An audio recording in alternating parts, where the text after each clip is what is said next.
नमस्कार, KP news 24/7 में आपका स्वागत है। मैं हूं अश्विनिया आपके साथ। आइए अब देखते हैं अब तक के मुख्य समाचार। और आदि तालुके में बेलकोनी चौधरी गांव के सरकारी हिरिया प्राथमिक स्कूल के क्लासरूम में टपक रहा है पानी। 2 क्लासरूम में सभी बच्चों को बिठाकर पढ़ाने को मजबूर है शिक्षक। कर्नाटक विधानसभा में परिसीमन एक देश एक चुनाव और नीट के खिलाफ प्रस्तावों को मंजूरी। कर्नाटक के मंत्री एच.के. पाटिल ने मूडा घोटाले के खिलाफ बीजेपी के पूरी रात के आंदोलन को बताया राजनीतिक नाटक। तेलंगाना बजट हैदराबाद के विकास के लिए 10,000 करोड़, पुराने शहर में मेट्रो के लिए 500 करोड़ रुपए आवंटित। मुंबई में भारी बारिश के कारण उड़ान संचालन प्रभावित, पानी से लबालब भरा खाली हो चुका मांजरा बांध। हिमाचल प्रदेश हाईकोर्ट ने किन्नौर के एक निवासी द्वारा दायर याचिका पर सांसद कंगना रनावत को नोटिस जारी करते हुए मांगा जवाब।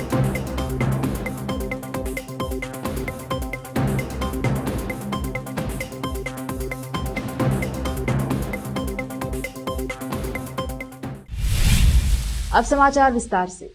बीदर जिला के औरादबी तालुके में बेलकोनी चौधरी गांव के सरकारी हिरिया प्राथमिक स्कूल में टोटल 7 कमरे यानी कि क्लासरूम हैं। उसमें से 5 कमरों में छत से बारिश का पानी टपक रहा है और स्कूल के इन प्लांट क्लासरूम्स में छात्रों को पढ़ाई करने में बहुत दिक्कत हो रही है।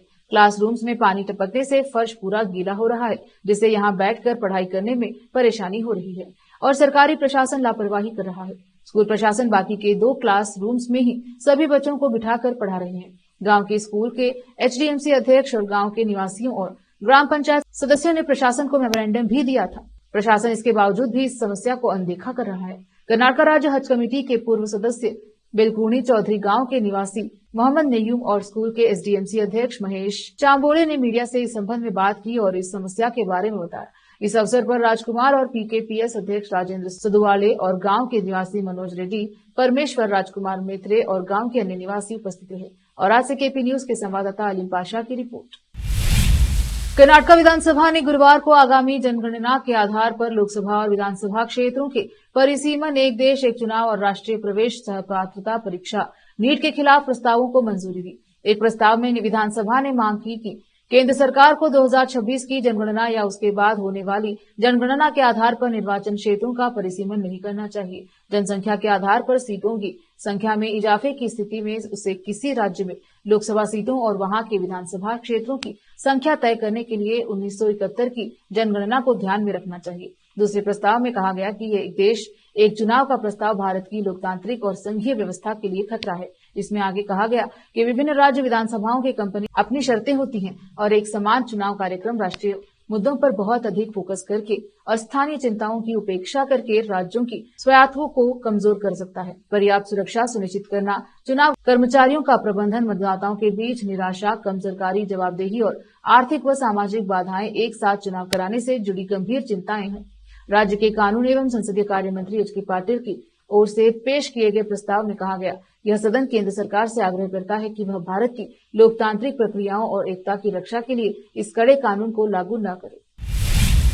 कर्नाटक के कानून और संसदीय कार्य मंत्री एच.के. पाटिल ने गुरुवार को मूडा घोटाले पर चर्चा की पार्टी की मांग खारिज होने के बाद कर्नाटक विधानमंडल में पूरी रात चले आंदोलन के लिए विपक्षी भाजपा की आलोचना की। पाटिल ने कहा कि भाजपा ने उन्हें यह समझाने के बावजूद कि मैसूर शहरी विकास प्राधिकरण मूडा में वैकल्पिक साइट प्लॉट घोटाले में स्थगन प्रस्ताव क्यों नहीं लिया जा सकता है, चल रहे विधायी सत्र का उपयोग अपने राजनीतिक लाभ के लिए किया है। उन्होंने कहा कि मुख्यमंत्री सिद्धरामैया ने एमयूडीए में अनियमितताओं की जांच उच्च न्यायालय के सेवानिवृत्त न्यायाधीश से कराने का आदेश दिया है। सीएम ने अपने खिलाफ लगे आरोपों की जांच के लिए एक आयोग का गठन किया है। पाटिल ने पूछा कि क्या ऐसा कोई उदाहरण है कि किसी मुख्यमंत्री ने अपने खिलाफ आरोप लगने पर जांच आयोग बनाया हो। भाजपा सांसद तेजस्वी सूर्या ने गुरुवार को कर्नाटक में रेलवे विकास के लिए बजटीय आवंटन पर आभार व्यक्त किया। उन्होंने एक्स पर पोस्ट करते हुए कहा, कर्नाटक को राज्य में रेलवे विकास के लिए अब तक का सबसे अधिक बजटीय आवंटन मिला है। इस साल 7,559 करोड़ रुपए के आवंटन के साथ यह हमारे राज्य के इतिहास में किसी भी एक बजट वर्ष में सबसे अधिक है। यह 31 परियोजनाओं में चल रहे 47,016 करोड़ रुपए के काम के अतिरिक्त है, जो आने वाले वर्षों में पूरा होने वाला है। उन्होंने आगे कहा, बजटीय प्रावधानों के साथ साथ मोदी सरकार के तहत निष्पादन दक्षता कई गुना बढ़ गई है। SWR 2025 तक 100% विद्युतीकरण हासिल करने के लिए पूरी तरह से तैयार है। तेलंगाना में सत्ता में आने के बाद कांग्रेस सरकार ने पहली बार बजट पेश किया। आज राज्य विधानसभा में उप मुख्यमंत्री भट्टी विक्रमार्क ने बजट पेश किया है। बजट में पुराने शहर में मेट्रो विस्तार के लिए 500 करोड़ रुपए आवंटित, आउटर रिंग रोड के लिए 200 करोड़ रुपए, हैदराबाद मेट्रो रेल परियोजना के लिए 500 करोड़ रुपए, हैदराबाद मेट्रो वाटर वर्कर्स के लिए 3,385 करोड़ रुपए, हाइड्रा कॉर्पोरेशन के लिए 200 करोड़ रुपए आवंटित किए गए हैं। तेलंगाना के बजट में हैदराबाद शहर के विकास के लिए 10,000 करोड़ रुपए आवंटित किए गए हैं। एयरपोर्ट तक मेट्रो के विस्तार के लिए 100 करोड़ रुपए, मूसा रिवर फ्रंट परियोजना के लिए 1500 करोड़, आरआरआर परियोजना के लिए 1,525 करोड़ और सार्वजनिक स्वास्थ्य के लिए 11,468 करोड़ रुपए रखे गए हैं। रुकते हैं छोटे से ब्रेक के लिए, जल्द लौटेंगे ब्रेक के बाद।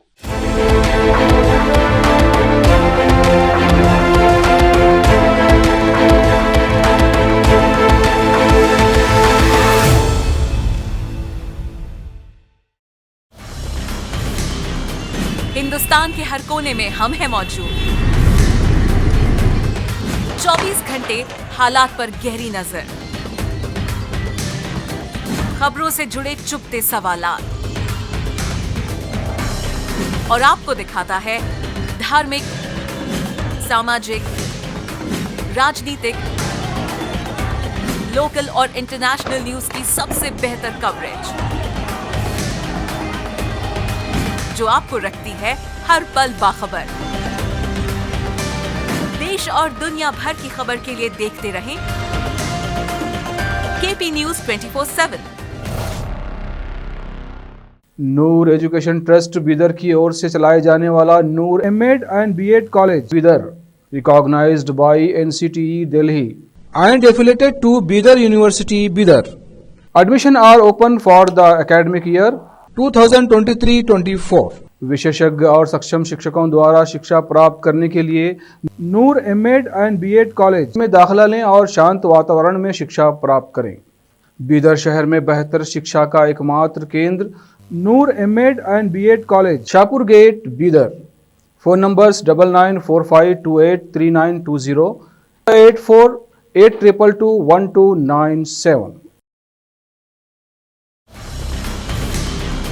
हिंदुस्तान के हर कोने में हम हैं मौजूद। 24 घंटे हालात पर गहरी नजर, खबरों से जुड़े चुपते सवालात और आपको दिखाता है धार्मिक, सामाजिक, राजनीतिक, लोकल और इंटरनेशनल न्यूज की सबसे बेहतर कवरेज, जो आपको रखती है हर पल बाखबर। देश और दुनिया भर की खबर के लिए देखते रहें केपी न्यूज 24/7।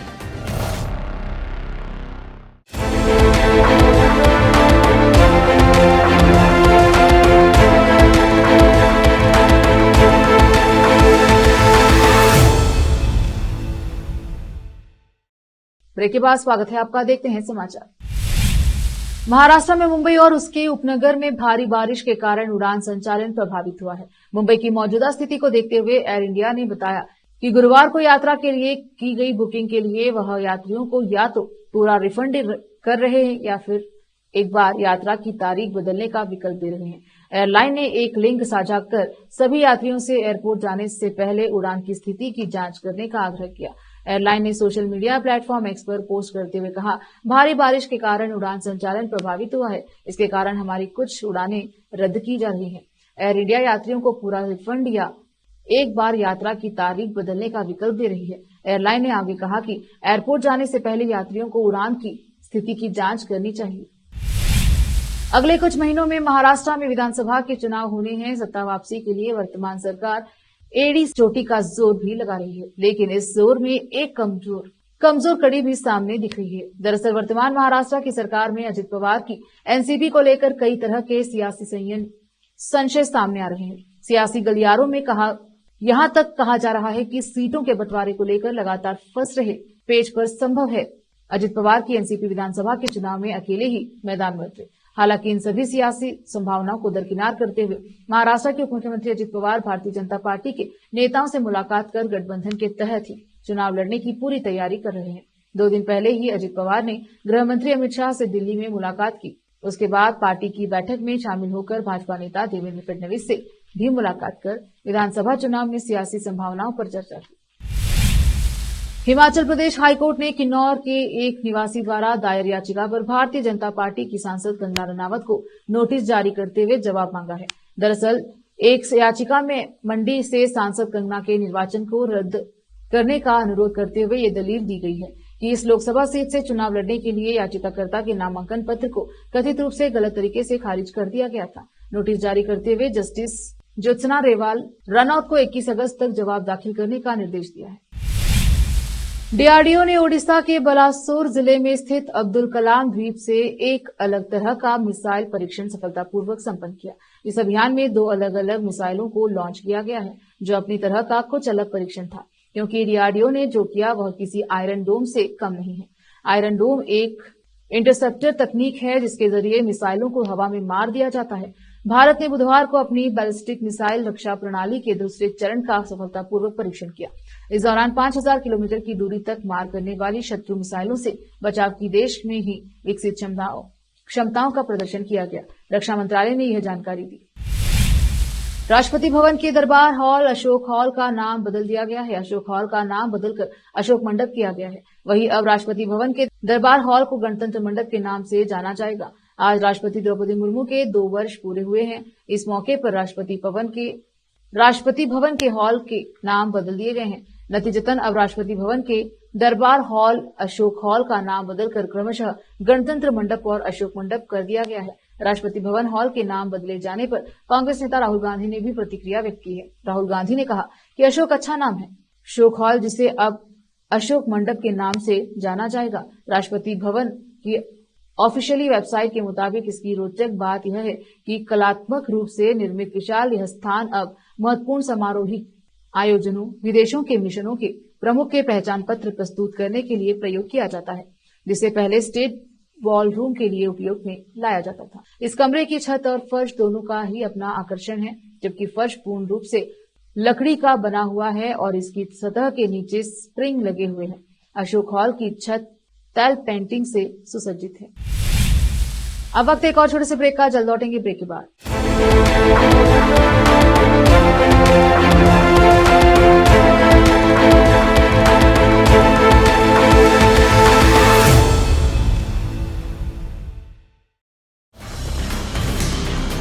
हिंदुस्तान के हर कोने में हम हैं मौजूद। 24 घंटे हालात पर गहरी नजर, खबरों से जुड़े चुपते सवालात और आपको दिखाता है धार्मिक, सामाजिक, राजनीतिक, लोकल और इंटरनेशनल न्यूज की सबसे बेहतर कवरेज, जो आपको रखती है हर पल बाखबर। देश और दुनिया भर की खबर के लिए देखते रहें KP news 24/7। Noor education trust Bidar की ओर से चलाए जाने वाला Noor MEd and BEd college Bidar, recognised by NCTE Delhi and affiliated to Bidar University, Bidar. Admission are open for the academic year 2023-24. विशेषज्ञ और सक्षम शिक्षकों द्वारा शिक्षा प्राप्त करने के लिए नूर एमएड एंड बीएड कॉलेज में दाखिला लें और शांत वातावरण में शिक्षा प्राप्त करें।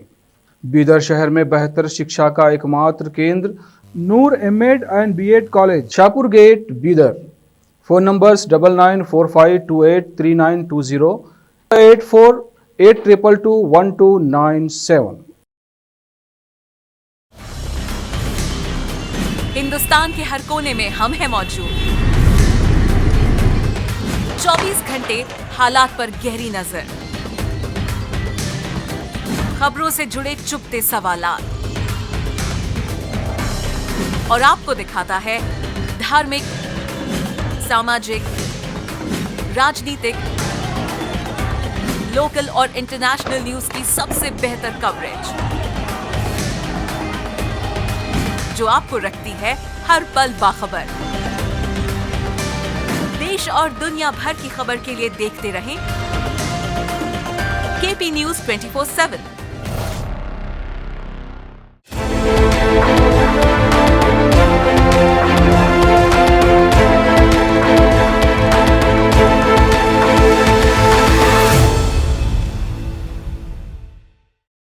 ब्रेक के बाद स्वागत है आपका, देखते हैं समाचार।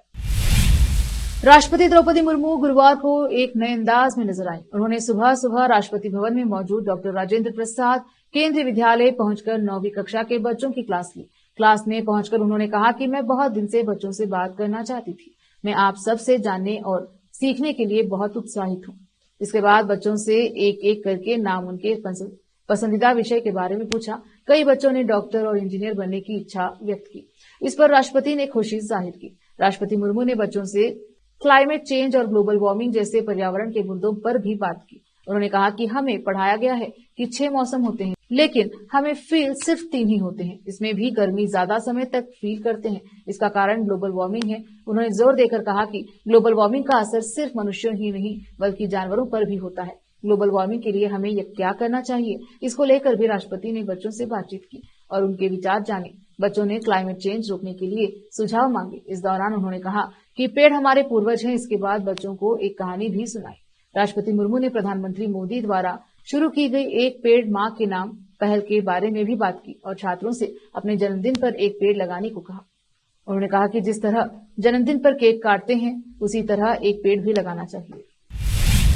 कलर्स चैनल पर रियलिटी शो बिग बॉस का फैंस को बेसब्री से इंतजार है। आपको बता दें कि टीवी की दुनिया का सबसे पॉपुलर रियलिटी शो जल्द ही नए सीजन यानी कि सीजन 18 के साथ पर्दे पर आने वाला है।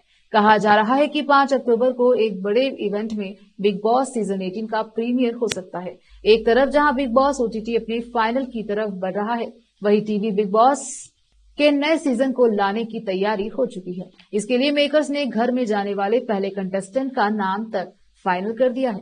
जी हां, रिपोर्ट्स के माने तो बिग बॉस सीजन 18 के लिए पहला कंटेस्टेंट फाइनल हो चुका है। इस कंटेस्टेंट की पत्नी भी बिग बॉस का हिस्सा बनी थी और उन्होंने अपने सीजन में विनर बनकर सबको चौंका दिया था। जी हां, बिग बॉस सीजन 18 के लिए पहले कंटेस्टेंट के तौर पर टीवी एक्टर और मशहूर सेलेब शोएब इब्राहिम का नाम फाइनल हुआ है। ससुराल सिमर का फेम शोएब इब्राहिम टीवी पर मशहूर हैं और उनका व्लॉग भी काफी चर्चे में रहता है।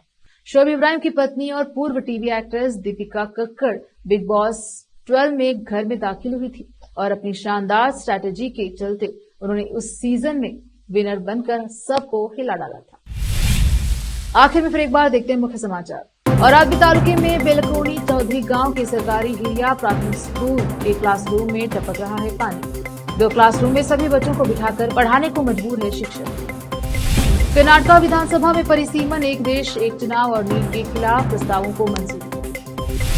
कर्नाटक के मंत्री एच.के. पाटिल ने मूडा घोटाले के खिलाफ बीजेपी के पूरी रात के आंदोलन को बताया राजनीतिक नाटक। तेलंगाना बजट हैदराबाद के विकास के लिए 10,000 करोड़, पुराने शहर में मेट्रो के लिए 500 करोड़ रुपए आवंटित। मुंबई में भारी बारिश के कारण उड़ान संचालन प्रभावित, पानी से लबालब भरा खाली हो चुका मांजरा बांध। हिमाचल प्रदेश हाईकोर्ट ने किन्नौर के एक निवासी द्वारा दायर याचिका पर सांसद कंगना रनावत को नोटिस जारी करते हुए मांगा जवाब।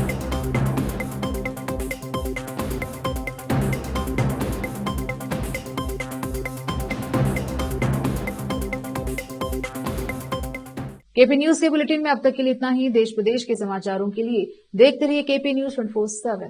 धन्यवाद।